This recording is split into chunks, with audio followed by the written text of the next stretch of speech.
Did you just wink to the camera? Come on. I said we're live.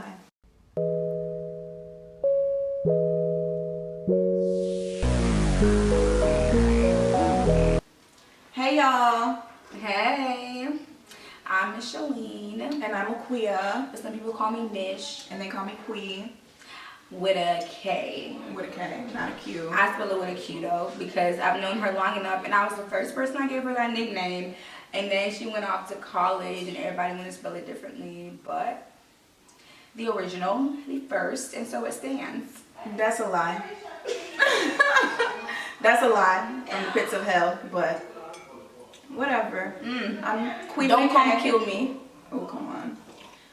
And this is our YouTube channel, The Raw. So, you know what people be saying, we've been knowing each other. Wait. Like, comment, and subscribe down below. If you like what you see, click that button. And let us know what you thought about today and any other videos that we post, because you know we're here for y'all. Okay, now say what you were gonna say. What was I gonna say? Yeah, so we're childhood friends. We've known each other since we were in sixth grade. And we've grown up together, like, essentially. And so we decided to start this YouTube channel really just to talk about our constant phase as women in transitioning out of childhood into adulthood, womanhood, transitioning in phases of career, education, family and friends, like the relationships and how those change. And so that is what The Raw is, because we're coming to you real, direct, and authentic. I mean, it's my other half. She said it real well. Yeah, and like the reason we wanted to start this channel is because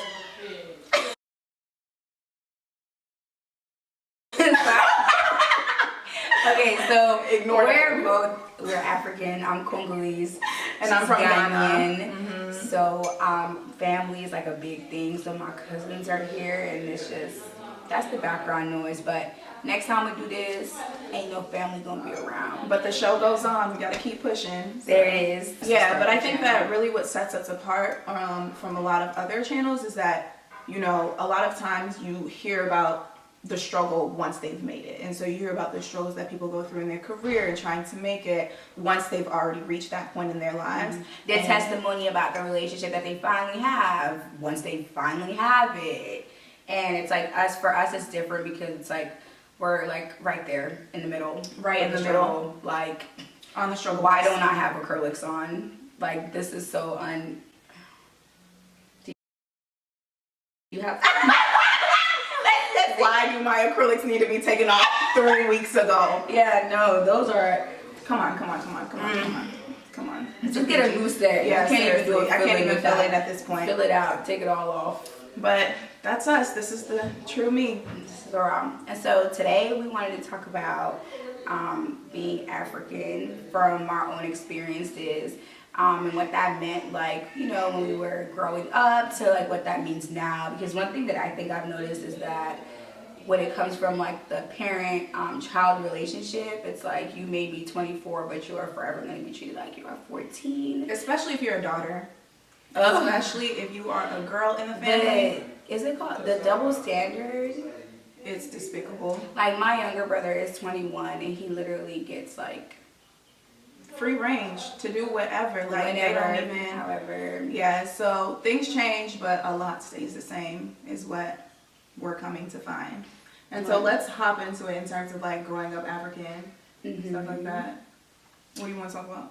You see how she does all those easy things and leave the different things to me? I gave you guys the general summary about our whole YouTube channel. Okay. So I mean, okay, I guess I'll share like a story of like, this was elementary school. And it's just like how strict, at least my parents were, especially like being a girl. And like we moved to the States when I was like 8. So I was in like elementary school and I had like an email, like every regular person, but like my dad found my email one time and I promise y'all, I have never been beat so hard because my email had the number 4 and the word lover in it. So it said my name, for lover. So like, why did I get so much trouble for that? Ooh, child, that reminds me, I was not allowed to have social media I snuck having social media. I wasn't allowed for the longest ever. Like during the MySpace time, when everybody was on MySpace and things like that, I was sneaking to have social media. And like the same thing with the email. Like it was a major thing when my mom like finally, I think I turned 13, and my mom was like, "Let's make your email address." And like, what do you think I'm gonna be email? Like, what do you think I'm gonna be talking about? Social media. Like, oh, meet me at the lunch table tomorrow. Like, yeah, we're 13. Exactly. And so like the thing about African parents is like they will force you into strictness to the point where you are sneaking around to do everything, even the normal things you're sneaking around to do, and that's crazy. That's a good point. That's really wild. I be going to the movies. Like, what you doing? Let me talk to y'all about how I started dating my first boyfriend. Like, I eased my parents into it, and they never really understood that he was my boyfriend.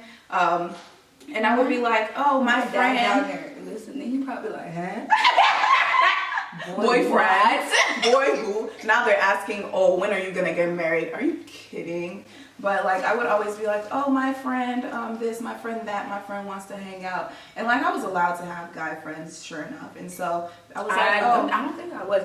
Honestly, this was high school though. Like, I know, but I feel like it wasn't like, maybe it was like not like I wasn't allowed, but I was just so like hesitant to even mention the other sex around them that I would just like, even keep my friendships a secret with like males, except for they like, look.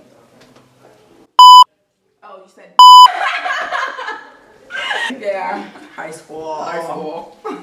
Even simple stuff, like I remember like Friday night lights, Friday night football, like I would have to beg my parents to go to the game. And I was a cheerleader, like she was a whole cheerleader. Like I still gotta ask attendance. And like it was like, okay, I had to do calculations. Like, okay, I went to the game last Friday, so I asked for another 3 weeks to go to this game. I used to literally have a notebook that was like my allowance of like being outside the house. Like literally.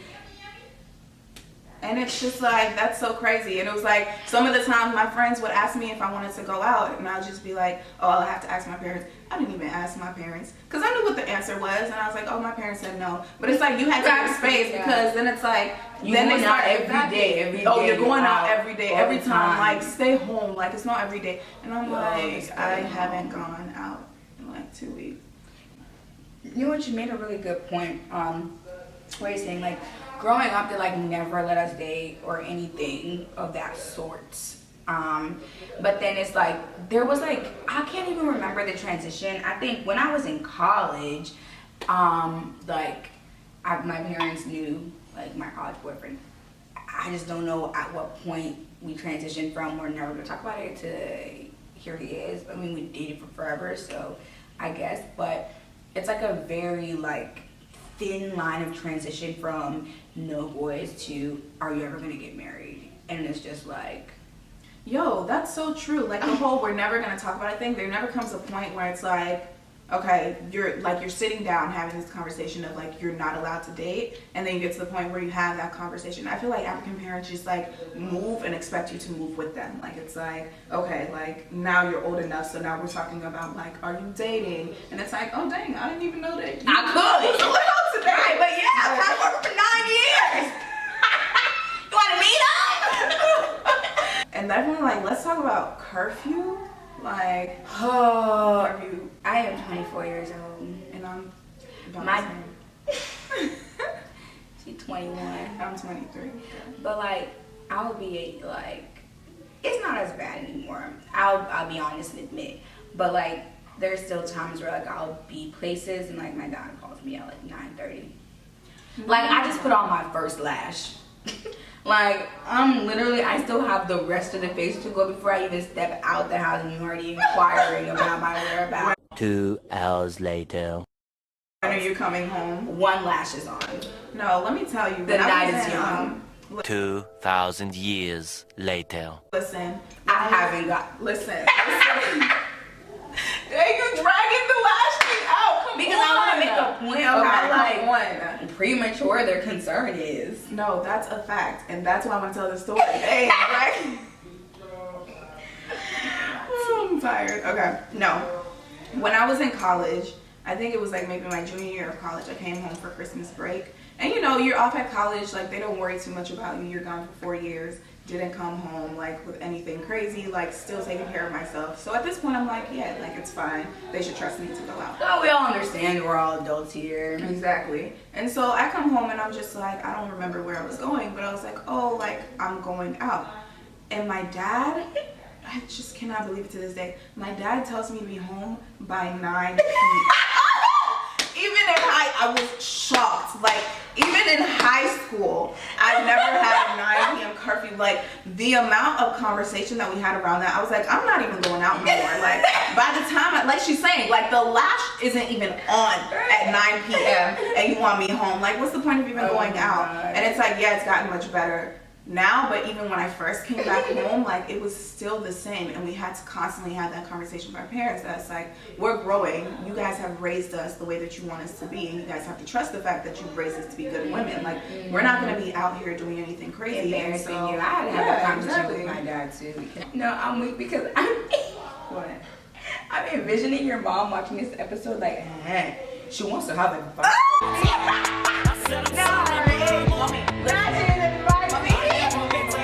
You're watching this video, yeah? I'm just here to say, like, and your dad will do the same. He's like, yeah, I had to sit down and talk to my dad about that. Speaking of that, like, another thing I found to be really interesting is that, like, I feel like our generation now of, like, you know, Africans in the States, first generations Africans in the States, like, we're doing a better job at, like, exploring, like, our creativity and, like, doing things that fuel our passions and things of that sort / nature. But I think the way that we were, like, raised and, like, the way we grew up in our home, there's such a major emphasis on, like, education and, like, fields and careers that, like, adhere to, you know, what you were taught in that education, which don't necessarily always allow room for, like, much creativity. So, like, I say all that to say, like, when I told my dad we were, like, filming this YouTube video, he was like, YouTube video with your degree, you are filming YouTube. And I'm like, I can't do nothing. I literally started a fitness organization that is, like, you know, aims to empower the Black and brown community around health and wellness. My dad, like, every month, are you making money? Or just spending 10 hours fitness, gym, no extra money? No, that's so funny. But I think, like, my parents were very different in the sense in terms of education. Like, they've always placed the emphasis of, like, the importance of education. And so when I was in high school, like, I was a bookworm. Like, when I was young in school period, I was a bookworm. And I was always about my books, always about trying to get straight A's and things like that. And so it was like that kind of atmosphere. Ivy League, yeah. Hey, that's you. Ever seen Ivy League girl with clothes are so nice? Oh, please, lace front, so lace. Please, it's my hair. It's growing from my scalp. Lashes curled.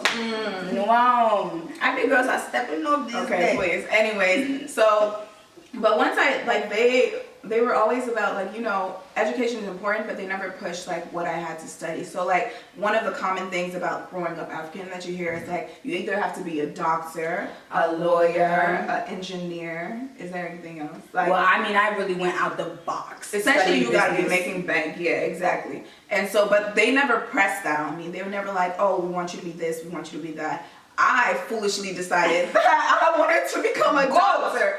Foolish goal. Decided I wanted to be a doctor and, like, suffered. Like, when I talk about organic chemistry, suffered through Columbia. Are your ears, like, malfunctioning or yelling? No, like, I have to emphasize that I suffered. Oh my God. But yeah, when I suffered through organic chemistry and decided I wanted to do pre-med, I finished that, but obviously I don't want to be a doctor at this point. I know, so sad. It's fine, greater things are ahead. Amen. But, like, even now they don't push, like, you know, going back to get a second degree. They ask me if I'm interested in it and things like that, but it's never been one of those things that it's like you have to do this, that about your life. But in terms of, like, doing something that makes money, like, if you're going to spend your time into something, make sure that it makes money. Like, literally, my dad, to this day, I told him, I was like, you know, I'm considering my options as far as furthering my education. He would DM me on Facebook online MBA programs. Like, sir, I'm not going to SPPC, WPC. nighttime, weekend, NBA, Oh, come 2-minute program. I'm like, pay 99 cents today and you enrolled. I'm not doing that. Wait. On the topic of what? And there's nothing wrong with it if you went to school, like that's good for you, get yours. But as for me and my brother, not going to WCT, XYZ, nighttime, weekend Oh my only, God. NBA program. These DM stories make me sick. I'm dead. Talk about WhatsApp, like your family members, where they send you all of those like videos. I have some. I wish I had my phone. I'll show My auntie sent me a video about like this Nigerian boy who created solar power panels. And I'm like, do you want me to go build a house? Like, I'm inspired, but yeah. Like, they're like, wow, amazing things that this young boy is doing.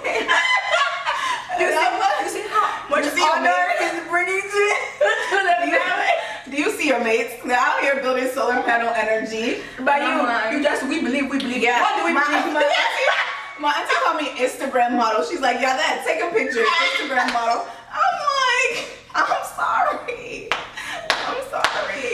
No, little do they know we are working our butts off. But you know, the craziest thing that I think about is like, as much as we complain about how our parents were growing up African, I can already see that I'm going to like stick to some of the things that my parents do. And it's like, my parents are like, just wait, like you'll understand when you grow up. And like when they used to say that, I would be like, I would never understand why you are keeping me prisoner in this household.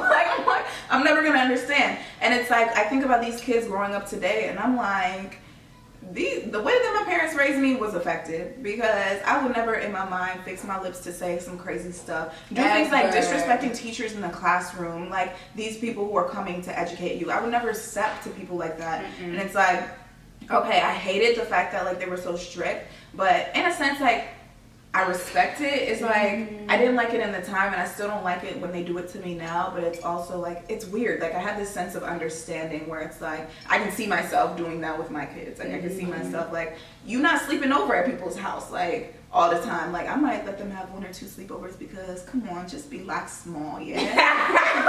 But it's not every day like, oh, can I go to so-and-so's house? And also it's like, you never know what people are doing in their house. So it's like, I'm not going to put my kids in a situation if I don't know the family to be like, go sleep over at their house, go eat the food that I'm making at their house. Never, like growing up, if it wasn't family, like sleep over, like forget about it. I never even like thought to ask. Like when I get the sleepover birthday party invites, I'd be like, can't go. I knew I wasn't going. You weren't no way.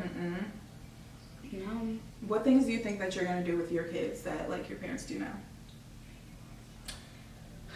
I mean, off the like top of my head, curfew for sure. Curfew what time? For high school. I mean, come on.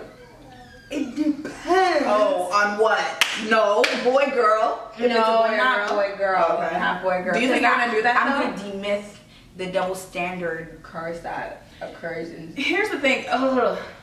It's a double standard, right? But one time my dad told me, he was like, you know, I don't like it when you go out so late, because if there's anything to happen, say like you run out of gas or your car breaks down on the side of the road, you're one woman and you never know what might happen. And like there's just so many things that are happening in the world today, especially like against women, like in terms of like kidnappings, but also just like attacks against women, that I see where he's coming from, but I also don't support the double standard. Also, maybe like an age thing. Like if the brother is 20 and she's 14, yeah, shut up. Like, yeah, what about this? this? And I'm thinking about this because this did not exist when we were younger. But I feel like if our parents knew of it and it did exist, they would do this. I'm hearing this thing nowadays where parents have like trackers on their kids, like in their cars, / location sharing. What do you think about that? I'm not against location sharing.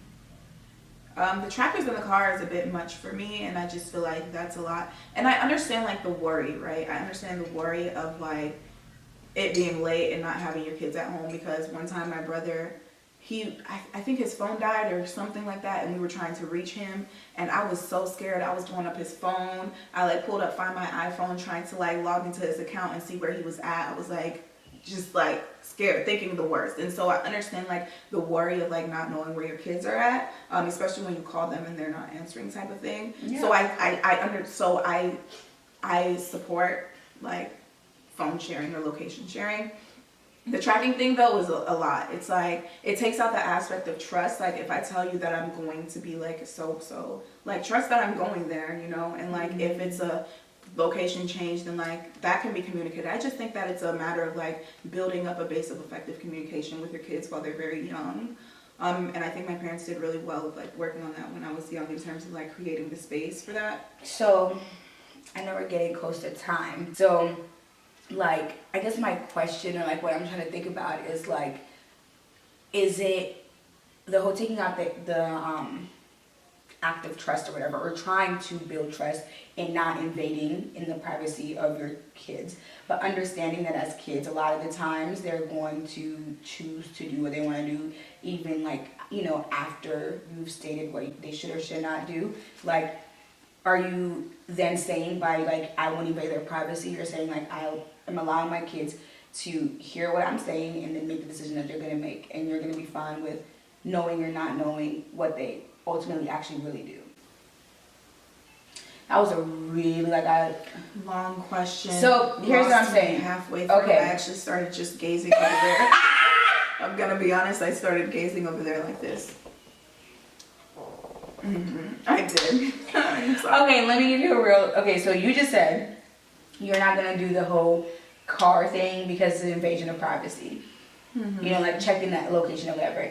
There were times where I said I want the location sharing thing. Location sharing, yes, but you don't want to invade on privacy. I'm saying the way we grew up, we didn't have a lot of technology that would allow our parents to be as invasive, and because of that, we were able to like do a lot of things that we weren't supposed to be doing because our parents wanted. I don't know if but by choice or just lack of technology, couldn't. So I'm saying by deciding not to invade, you understand that you're allowing your children to do. Basically make their own decisions. Are you cool with that? Because our parents didn't have the technology. I'm sure if my dad could have. No, but here's the thing is about age and things like that. It's like you can still check up on your kids without being invasive. So like, let's say my kids are in middle school or high school and they ask me, can I go to the movies? Like, so-and-so's mom is taking us to the movies. Can I go to the movies? Well, let me talk to their mom and make sure that we're setting up and to see what movie are y'all going to, what time are y'all going to, whatever like that. Like, you can still do things in place without having to track their second-by-second location. And that's not even overly invasive, but I think that's like hovering. Like, I don't need to hover on my kids. And like, there's a sense of like trust that I'm giving to them. And so I'm not saying like with that knowledge of how we were as kids, like, have free range to do whatever you want. No, that's not what I'm saying. But what I'm saying is there's a difference between being able and aware of what your children are doing because you're communicating that, and hovering because you're paranoid at the fact that they're going to be out here lying because you were. 3,000% agree with you. Even in that example that you gave, however, like sometimes we would say that and still not do that. So I'm saying that's now true. Technology exists where parents can double check on that. And I'm just like nervous to see what's going to be available in 10 years. Because I mean, they might have cameras attached, and I might throw a little camera on my daughter's neck. Okay, honey, love you, bye. Boom, boom. Oh, you said basketball game? Basketball game. No, I wouldn't do that. That's a lot. But sometimes, to me, I think it's when you search, you will find, and sometimes I'd rather not know. And I also believe that, like, information and content that is created to be available to me will make its way to me. And so I don't really believe in pressing for information. I think that's going to be like, that's just going to be the way that I also like, you know, parent. So, and I think for me, something that helped a lot is like, even though they were like super strict and all that stuff, like I felt like they were always like in the back of their mind. Even though African parents don't usually communicate like emotions, I feel like they always like were proud and they trusted. So, you know, I was never like, even like in my little like, well, I'm still gonna do this. Like I was never like crazy because I feel like, you know, I still had to like represent. But if I was like annoyed and felt like I wasn't trusted and felt like I was always being treated too, I'm not sure like what would have caused. It cut, so that's like an indicator that it's time for us to wrap up. But the last thing I will say is that like I think that it almost juxtaposes one another, but I think my parents also did a very good job of like, they were strict, but we were a close family, and so Friday nights was like family Fridays, and so we would go to the movies together, play games together, whatever the case was. And so I think that it's important, like you were saying, like you didn't want to go out and disobey them because like you respected them and you wanted to respect your family name. And it's the same for me, where it's like I was close to my parents and I was close to my family, and so it's not like I wanted to step out and do bad. So I think that if you build that proper relationship with your kid, like, yeah, they're gonna want to rebel. Like, if you're strict, it's like natural, but I think that there's always that like voice in the back of their head where like they respect who you are as a parent. And you know, ultimately, you just gotta. Well, I think not a parent yet, but I think it ultimately comes down to like trusting your parenting and like, you know, just in other things, like trusting that you did the due diligence / the work to, you know, see a successful product, whether that product is the kids and how they're raised. It's just like ultimately believing that you did what you had to do, how you had to do it. Yeah, for sure. Okay, so growing up African, it's kind of a joke, but it works. It's effective. It works. It works. Okay, so well, it works with us. Exactly. We want to hear what kind of things that you guys would probably keep about growing up African when you guys eventually have kids, or if you have kids now. Or if you're not African, just like how your parents like parented, like what you like, what you didn't like, and what you'll keep. Adapt. Yeah. Exactly. Yeah. So tell us what you want to hear. This is perfect. This is perfect. Grace, get in the camera slow, yeah? Get in the camera slow. Just say hi. Just say hi. Come down a little bit and say hi. Hello.